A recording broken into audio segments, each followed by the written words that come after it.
கர்த்தருடைய பரிசுத்த நாமத்துக்கு மகிமை உண்டாதாக. நாம் இப்போ பார்க்க போகிறது, வேதத்தை வாசிக்கும்போது நமக்கு சில கேள்விகள் எழும்பும். இது உண்மையா, இது சாத்தியமாகுமா, இது எப்படி ஆகும் அப்படிங்கிற கேள்வி எழும்பும். அப்படிப்பட்ட கேள்விகளை தான் நம்ம இப்போ பார்க்க போகிறோம். ஆதியாகமம் 2ஆம் அதிகாரம் 16-17 வாசிப்போம்.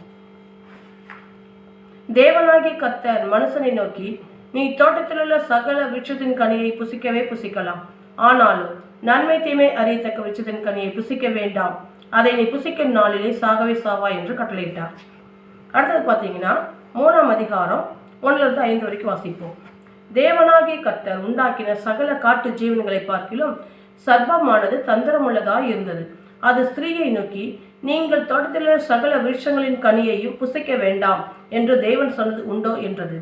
ஸ்திரீ சர்ப்பத்தை பார்த்து, நாங்கள் தோட்டத்திலுள்ள விருட்சங்களின் கனியையும் புசிக்கலாம், ஆனாலும் தோட்டத்தின் நடுவில் இருக்கிற விருட்சத்தின் கனியை குறித்து தேவன் நீங்கள் சாகாதபடிக்கு அதை புசிக்கவும் அதை தொடவும் வேண்டாம் என்று சொன்னார் என்றார். அப்பொழுது சர்ப்பம் ஸ்திரீயை நோக்கி, நீங்கள் சாகவே சாவதில்லை, நீங்கள் இதை புசிக்கும் நாளிலே உங்கள் கண்கள் திறக்கப்படும் என்றும் நீங்கள் நன்மை தீமை அறிந்து தேவர்களைப் போல் இருப்பீர்கள் என்றும் தேவன் அறிவார் என்றது. இந்த இடத்துல பார்த்தீங்கன்னா ஒரு காரியத்தை குறித்து தேவன் ஒரு காரியத்தை சொல்றாரு, ஒரு விஷயத்தை சொல்றாரு. பிசாசு ஒரு காரியத்தை சொல்லுது. நன்மை தீமை அறியத்தக்க கனியை சாப்பிடும்போது என்ன நடக்கணும்? தேவன் சொல்றாரு, நீ சாப்பிடும் நாளில் சாகவே சாவா என்று.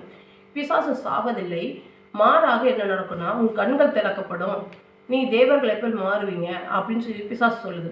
ஆனால் இந்த இடத்துல பார்த்தீங்கன்னா தேவன் சொன்னது நடந்ததா, பிசாசு சொன்னது நடந்ததா, யார் இந்த இடத்துல பொய் சொன்னா அப்படிங்கிறது தான் நம்மளுடைய கேள்வி. அப்படிப்பட்ட கேள்வியை அடுத்து வாசிப்போமானால், கேள்விக்கு பதிலாக ஆதியாகமம் 5:5 வாசிப்போம்.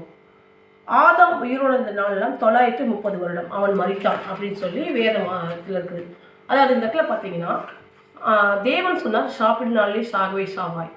ஆனால் ஆதாம் 930 வருடம் வாழ்ந்திருக்கிறான். பிசாசு சொன்ன சாவதில்லை. ஆதாம் 930 வருடம் வாழ்ந்தது போல சாவதில்லைன்னு சொல்கிறான். மாறாக கண்கள் திறக்கப்படும் சொன்னாங்க தெரியுங்களா? அதே 3ஆம் அதிகாரம் 7ஆம் வசனத்தை வாசிப்போமானா, அப்பொழுது அவர்கள் இருவருடைய கண்கள் திறக்கப்பட்டது, அவர்கள் தாங்கள் நிர்வாணி என்று அறிந்து கொண்டார்கள் அப்படின்னு சொல்லி சொல்லுது. அது அந்த இடத்துல பார்த்தீங்கன்னா அவன் சொல்கிறான் 2-3 ஸ்டேட்மெண்ட், சாவதில்லை. 2ஆவது ஸ்டேட்மெண்ட்டை பார்த்தீங்கன்னா கண்கள் திறக்கப்பட்டு 7ஆம் வசனத்தை சொல்லுது. அதாவது 3ஆவது ஸ்டேட்மெண்ட், நீங்கள் தேவர்களை போல் மாறுவீர்கள். அப்போ தேவர்களை போல் மாறுவீர்கள் சொல்லி அதே 3ஆம் அதிகாரம் 22 வாசிப்போமானா, பின்பு தேவனாகி கர்த்தர், இதோ மனுஷன் நன்மை தீமை அறியத்தக்கவனாய் நம்மில் ஒருவனை போல் ஆனான் என்று